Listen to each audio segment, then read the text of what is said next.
Tuhong sinasabi po ng Malacanang nakahandaan nila sa Yes. pagkakaintindi ko po sa pahayag mismo po ng PCO Secretary ay kapag daw po ito ay idinaan sa Interpol, no, na usapin ito pong arrest warrant na ito. At handa ho naman daw ang Malacanang kung sakasakali. Yun lang pong sinasabing kahandaan na iyon, wala pa ho tayong detalye at malamang baka ngayon po sa pagharap sa media ni Yusek Attorney Claire Castro ay mailiwanag po natin yan. Siguro nga, kung baka libre pa ngayon si Attorney Claire pagkatapos ni Attorney Cristina Conti ay baka man natin maaari siyang gambalain kahit na maiksi lamang as an explainer dito nga sa procedure na ito. Although si Attorney Cristina Conti rin ay makapagbibigay ng kaliwanagan doon sa protocol ng mismong International Criminal Court na nakabase dyan sa The Hague, the Netherlands, dito po sa paglalabas nga ng arrest warrant. Kasi po, ang mismong ICC, wala silang mga sheriff. Wala silang sariling police. law enforcement, no? Na kung saan po sila magpapadala ng aaresto. Yan po ay sa pakikipagtulungan nung bansa kung saan po meron pong order of arrest yung ICC sa isang individual na naandoon sa bansang iyon. Kapag hindi miyembro ng ICC yung bansa, doon may problema ka na kaagad. Kasi wala ka makukuha ang supposed to be nga cooperation kasi hindi member. And remember, nung panahon po ni Pangulong Digong, kumalas tayo sa ICC. I think a year or two after po nung kanya nang siya magsimula sa kanyang panunungkulan sa prinsipyo nga daw po na hindi na tayo nararapat sumunod dito po sa ICC. And siguro nga din that time baka yung pong kanilang iniisip na mukhang baka magka-problema eventually kung habulin na po sila nitong mga tao na sinasabing walang habas, no, na namatay nang dahil po sa kampanya on illegal drugs. Okay? And bagamat ito pong kaso na kinakaharap ng dating Pangulo, pati po ng nila Senador Bato de la Rosa, ang kanila pong punto, maaring kumalas ka na sa ICC after 2019. Pero yung mga ginawa mo before that na member pa tayo, sako pa ito nung mga panuntunan na pinaiiral sa ICC. Ito po, ating kausapin si Attorney Cristina Conti, ang isa nga po sa mga abogado ng mga umano'y biktima ng war on drugs. Attorney Cristina Conti, magandang umaga po. Yes, good morning, Manong Ted, DJ Chacha. Thank you for being on the show. Sigurado nakarating na po ito sa inyong balita, no, na may arrest warrant na daw na inilabas ng ICC para po sa Pangulong Duterte. Gaano po ito katotoo? Naku, I can neither confirm nor deny. Very showbiz ng answer. Dahil hindi naman sa amin directed yung warrant of arrest. Ang warrant of arrest ay i-issue ng ICC. Ang mag-a-announce niyan if ever would be Karim Khan, yung prosecutor ng International Criminal Court. At ipapadala ito dun sa mga member state ng ICC o kaya yung bansa kung saan natatagpuan yung subject. Kalaunan, maaring ipadala din sa Interpol or ipapadala din sa Interpol dahil may kasunduan ng ICC at Interpol tungkol sa data sharing. Yan ang mga paraan. Kanina narinig ko yung discussion, tama naman, perfect. Yan ang mga paraan na makakarating dito sa Pilipinas, itong warrant of arrest. At talagang wait and see kung yung ating Philippine government ay mag-i-implement nito. Kung sa akin, medyo mas okay pa sa akin o mas pabor ako na hindi mo na i-announce yung warrant. Kasi di ba pag ganito na matutunugan mo na o maririnig mo na, talagang may pagkakataong tumakas.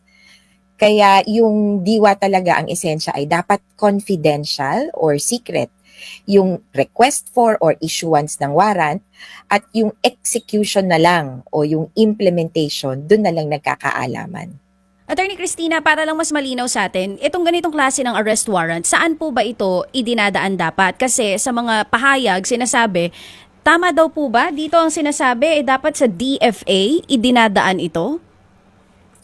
Kung miyembro tayo ng ICC, DFA talaga ang ating representative. Doon magtatalaga o dun sa unit na yun, magtatalaga ng upo dun sa Assembly of States Parties. Usually, yan yung ambassador natin sa The Hague. Ayan. Kaya lang, kung ganitong hindi na tayo membro, ang mukhang dediretso ito sa Office of the President.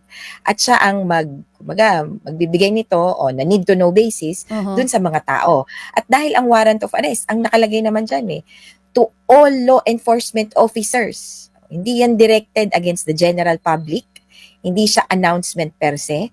Ang warrant of arrest mismo nakalagay ay to all law enforcement officers. Ang iniisip ko may dalawang departamento na pwedeng sumalo niyan. DOJ dahil nasa kanila ang NBI at DILG dahil nasa kanila ang PNP. Yung NBI, doble pa yung posibleng doble nilang matanggap dahil sila naman yung head unit or lead unit natin, liaison, dito sa International Police Organization or Interpol. Attorney Cristina, no one ngayon in the government is saying na may arrest warrant talaga. Pero nag-i-issue sila ng statement na kung sakali man na may arrest warrant, handa daw po sila na ipatupad ito. Ano pong pananaw ninyo dito sa pahayag na yan ng Malacanang? Ay, kung ano man ang ibibigay nila, tatanggapin namin dahil sila talaga ang pwedeng umaresto. Nag-iisip na nga kami, pwede bang citizen's arrest? Hinanap namin yan, hindi daw pwede talaga. Isipin nyo na lang, ang dami nang nagbo-volunteer na pumunta sa Davao at humuli. Pero, kung ano man, di pulis ang huhuli, yung bukas na offer, sabihin na natin, o yung kabukasan ng isip ng Philippine government, pabor sa amin sa ngayon. Ang kailangan lang talaga, kung anong bulalas, yun din yung aksyon. Ito po bang issue na ito, itong alingaw na ito na hindi pa kumpirmado sa ngayon, bago pa po lumabas sa media, alam nyo na rin po ito, Attorney Cristina? Because I remember, nung kausap po namin kayo before last year ni Sir Ted, here on the show also, you were saying na may naririnig na kayo na anytime may maglalabas ng warrant of arrest para kay dating Pangulong Rodrigo Duterte. Actually, nandun kami sa rally nung March 8, umaga sa may Liwasang Bonifacio. Dahil International Women's Day. Kasama ko yung mga nanay. Tapos medyo may nagsabi na mukhang may warrant of arrest. Kapit-kamay lang kami na ako sana totoo. Pero lumipas yung araw nang walang official confirmation galing sa ICC. Ngayong araw naman, ang naririnig ko, posibleng magkaroon din ng warrant of arrest dun sa domestic charges. So, merong nakasampang reklamo kay Duterte na incitement to sedition. Tapos, di ba, nung December na utusan din itong DOJ na buuin ang kaso sa crimes against humanity laban kay Duterte. Posible din na merong galawan doon. Kaya abang lang kami, mukhang lahat ng tao, ang tanong, huhulihin na ba kung ano man ang warrant na yan? Ang narinig ko, sinasabi ni former Secretary Harry Roque na yung arrest warrant ay tungkol doon sa inciting to sedition at hindi sa ICC. Ano pong inyong komento ron? Posible talaga yan kasi ngayon talaga nang susulputan yung mga, kumbaga, sumisingaw yung baho. Finally, mapapaharap na siya sa hustisya. Kaya lang, hindi ko kabisado yung process doon kung nasaan na sila. Pero ang intindi ko, nakaumang na yon at nagkaroon na ng preliminary investigation. At ito namang mga warrant of arrest, as soon as madetermina ng isang korte o kaya ng huwes na there is reasonable basis na talagang itong taong to ay malamang sa malamang ay guilty dahil reasonable certainty of conviction sa domestic courts ang parang threshold. Dito naman sa ICC, basta masabing there is reasonable basis to believe that he or she committed crimes against humanity and that there is possibility for this person, there's possibility of flight. Itong paglabas niya nga, could be an indication. Kaya sa bahagi ng ICC, palagay ko, mape-pressure ito ngayon. Opo. Dahil kayo po ay isa sa mga abogado nung mga nagreklamo po dito sa ICC, hindi ba kasama sa protocol ng ICC na copy furnish kayo nung arrest warrant kung meron man nga? Hindi po. Kung ang arrest warrant kasi ang objective ay ang paghuli, walang role yung mga biktima dito sa enforcement ng warrant.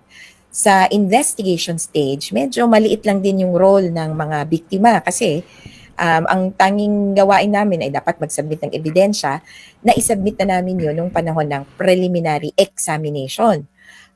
Nung pinressure namin or hiniling namin na buksan na yung investigasyon sa Pilipinas. Ang patuloy pa rin hinihiling sa amin ay magbigay ng impormasyon at saka sa general public gano'n na nga yung itsura. Sino ang may alam tungkol sa mga naganap, sino ang may alam kung sino ang mga kumana nito. Kaya nagbukas nga ng portal, yung ICC Witness Appeals. Kung meron kang nalalaman tungkol sa mga nangyari noong panahon ni Duterte. Yun ang role. At mas lalaki yung role syempre kapag nagsimula yung trial. Pero ngayon, abang-abang din kami. Opo. Totoo po naman, ma'am, na yung pong head prosecutor po sa kasong ito sa ICC ay nagtungo ng Pilipinas. Yan ang mahirap din i-confirm. Pero si Fatu Bensouda, dahil nagkaroon naman ng confirmation din sa bahagi ng Philippine government, mukhang nakarating ng Pilipinas. Yung nauna. Pero si Karim Khan, ang huli niyang punta, kung hindi ako nagkakamali, ay noong CHR, si Chito Gascon, para mag-lecture daw itong si Karim Khan noon. Hindi pa siya prosecutor ng ICC. Opo. Pero kung may iba pa ba na mga prosecutors or investigators na nakarating sa Pilipinas, pinakamainam kung ang magkukumpirma ay Philippine government. Kasi kung kami, hindi namin masisigurado ang kanilang security, which is the most important part. Opo. Sige po. So, ma'am, dito po, sino po ang mga respondents dito? Hindi lang naman po ang dating Pangulong Duterte, di po ba? Yan na nga din yung tanong. Pwede bang isa lang? Pwede bang marami? Depende yan sa ICC kung ano na yung napagpasyahan nila. Pero kung ako sa kanila, ang nailatag na namin ay, ang pinaka-responsable ay si Rodrigo Duterte. Katuwang niya, si Ronald Bato de la Rosa sa pagpapatupad nitong tokhang, lalo na dun sa mga patayan sa police operation. Meron ding nagkaroon ng impormasyon o ebidensya na nga, lalo na dun sa Quadcom, lumabas na si Edelberto Leonardo na dating bahagi ng NAPOLCOM ay kasangkapan para dun sa reward system. At dito sa reward system, dito mo na pwedeng ipasok o dito mo mapipin down yung mga killings ng vigilante. Yung mga unknown perpetrators. Kasi may reward Kaya lumalaki yung itsura. May iba pang mga pangalang binigay, pero titingnan natin kung paano yung development nito. Isa pa palang pangalan ay yung kasunod ni Bato de la Rosa na Chief of Police. Matapos niya si Oscar Albayalde. Opo, pero on record, ma'am, sa ICC so far, ang respondents talaga officially ay si dating Pangulong Duterte, si Senator Bato de la Rosa. Silang dalawa lang. Ang hirap kasi sabihing respondent dahil nandun pa tayo sa punto na inaalam kung sino yung mga may kasalanan. Yung nakaraang process, medyo makuti sila Hinahati nila yung preliminary examination ng nakaraan, were there crimes against humanity committed? Ganon. Yes. The next stage is who are most responsible. Pero syempre, habang inaalam, meron bang nangyaring krimen, may mga pangalang lumutang. At 3 pangalan ang nababanggit kay Duterte, kay Bato, at kay Oscar Albayalde. Pero sabi din ng ICC dun sa portion na yon, sa totoo, sisilipin din namin yan hanggang city level na police. At ako nga, sabi ko, kaiba na pinasok na hiwalay ng segment yung investigasyon kasi meron silang lugar at panahon kung ano ang saklaw. Ang lugar na saklaw ng November 2011 hanggang June, thereabouts, 2016, ay Davao. Kaya kung para sa akin, posibleng mahagip, masaklaw ng investigation si Sara Duterte na naging mayor or vice mayor ng Davao. Lahat dapat masilip dito sa investigation na ito bago mo masabing sa lahat ng mga responsable o may kasalanan, ito ang pinaka. Opo, sige. So, habang wala pa hong konfirmasyon, ano nga po dito sa mga binabanggit yung pong mga pangalan, kung sila ba, kung sakasakali nga po ay kasama, no? Dito po sa pag-i-issue po ng arrest warrant. Pero kung tutunghay lang po natin mismo yung sinasabi po ninyo main character dito na si dating Pangulong Duterte, sa usapin po ng politika attorney, ano po ang inyong pananaw dito sa pag-aanalisa po ng iba na mukhang kung ikaw ang gobyernong nakaupo ngayon, hindi mo hahayaan na magamit ito sa politika, sa pamamagitan po, magamit ito para makalamang ang mga pambato ng oposisyon, particularly po yung ticket na ini-endorso ngayon ng dating Pangulo. Kasi kung siya ay huhulihin mo sa mga panahong ito at mapapanood ng taong bayan yan at hindi maganda ang pagiging ang mga pangyayari, baka magkaroon pa ng sentimiento, sabihin na po natin, o simpatsya ang nakararami sa dating Pangulo. Kaya it will be prudent for this administration na patapusin muna ang halalan. Aware kami dyan na talagang mapupolitika. Hindi lang yung timing, posibleng yung the mere fact na i-implement yung warrant. Kaya para sa amin, kung tatanggalin mo yung politika, tatanggalin mo yung timing. Tama ba na hulihin si Duterte kapag may warrant of arrest? Tama. Tama ba na simulan na yung impeachment trial? Tama. Kaya kung wala lang talagang politika, dapat gawin ito, hindi lang sa ngalan ng taong bayan, kundi sa ngalan ng hustisya all over the world. Kasi isipin nyo yung krimen na to, crimes against humanity, krimen laban sa sangkatauhan, kahit saan, tinitingnan itong mali. Ang hinihiling lang naman namin at ng korte ay humarap sa trial mismo, kung saan mas maayos na mapapadalo yung ebidensya, mas maayos na sabihin na nating batuhan ng mga akusasyon. Kasi kung ngayon, pupolitikahin o kaya ipopropaganda lang, talagang mauuwi tayo sa hurt feelings, sa parang, kinikwento nyo, pinagchichismisan nyo ako, lagi nyo sinasabi, may warrant of arrest ako, wala naman. Ang importante talaga, merong mangyayari na judicial process para sa amin patungkol dito sa war on drugs. Opo, sige po ma'am. So tayo pong pare-pareho ay, sabi nga po ninyo, no? Kayo po, you cannot confirm or deny. Kami po naman dito sa panig po namin, kami umaasa lamang sa official na pahayag ng gobyerno o mga taong tulad ninyo na talagang nakatutok po sa isyong ito. Ano po, yan pong ating pong inaabangan. Sige po, so Attorney Cristina Conti, salamat muli po sa inyo pong panahon. Ito na lang po ang inyo pong reaksyon sa napakinggan nyo pong pahayag ng dating Pangulo sa Hong Kong. Kung inyo pong napakinggan yung kanya sinasabi doon na hindi naman daw po siya natatakot nga dito at ang tangi lang po niyang kagustuhan nga ay mapaayos ang buhay ng mga anak ng mga Pilipino. Yun po sinasabi niya doon sa Hong Kong kahapon. Please, ma'am. Nako, sabi niya rin na wala raw siyang ginawang masama. Talagang yung mga biktima ang unang aalma dyan dahil nagbunga ng libu-libong patayan at ito na, nang hanggang ngayon talamak pa rin yung droga. Noong sumalang pa dito sa Quadcom itong issue na ito, lumalabas pa na mukha o posibleng protector siya ng isang drug lord. Kaya talagang kami nadidismaya na sa totoo kahit na anong sabihin niya, mukhang may ibang nangyayari behind the scenes.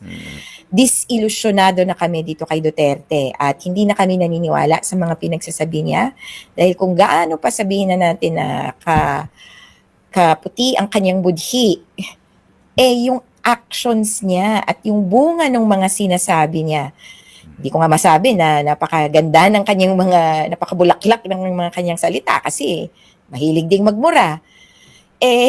Yung actions speak louder than words. At para sa amin, yung patayan already calls for trial. At buti nga, hindi namin pinapanawagan na matokhang din siya Yung mismong pinagkait niya sa mga biktima, yun ang hinihiling namin na magkaroon siya ng due process. Opo. Salamat na marami as usual, Attorney Cristina Conti, sa inyo pong pagbibigay po ng panahon sa aming programa sa napaka-importanteng isyong ito. Mabuhay po, ma'am. Salamat, abangers tayo lahat. Opo. Thank you, ma'am. Salamat po naman.